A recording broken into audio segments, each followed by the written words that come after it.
I'm excited about the opportunity for our team to go out and compete in the SEC conference tournament. It's always good when you get a chance to go out and play another game of basketball, and that's why I want our guys to kind of look at this opportunity. Obviously, you got the first game against South Carolina, but then beyond that, just getting a chance to go out and play basketball again. And I think any young man that comes in to play college basketball wants the opportunity to continue his season, and this gives them an opportunity to do that. Then also just want to give special recognition to Gavin, Ware, and Craig Ware for being named to the SEC All-Freshman team.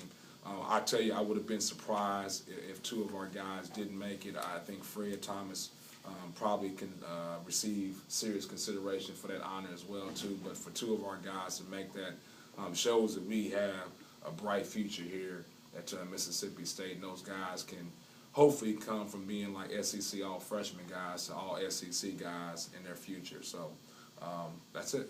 When you go into an SEC tournament like this, a lot of people say it's wide open or whatever, and obviously you have a very young team. You've had some struggles, but you've won 2 of the last 3. Do you guys talk about, hey, let's see if we can make a run, or do you just take it one game at a time because of these guys? I'm an old adage, one game at a time. I mean, there is no next game if you don't win the game in front of you. And it's been proven that South Carolina can beat us, but it's also been proven that we can beat South Carolina. So I don't think we can look past now South Carolina.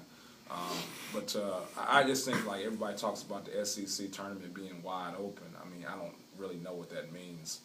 But I don't know if it's wide open for everybody. But I'm looking for the opportunity for our guys to go out and see what we can do against South Carolina. We'll take care of that first. In the last game, y'all played against them, Gavin, I think only had 2 shots. So what do y'all need to do a little different to get him more involved this time? Well, it's twofold. I mean, he has to do a better job of posting and getting opportunities to get the ball to him. But I think the most important thing is because of the way they pressure so much, I thought that we turned away from looking downhill, I called it. We're looking out to pass the basketball instead of looking down. And so I thought he had some posting opportunities that our guys passed because they couldn't fight the pressure of South Carolina. So we got to do a better job of fighting that pressure and being able to see him in the post, because there were some times that he was open in the post and we had our back to him because of the pressure that South Carolina applied. But I thought also sometimes, like, Gavin Ware was posting way off the block and there wasn't enough room to post feed.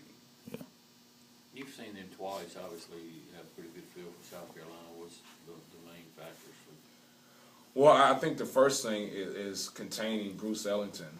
I think he does a really good job of getting into the paint, not just in transition, but also in the half-court setting. I thought we did a pretty decent job of that in the second game.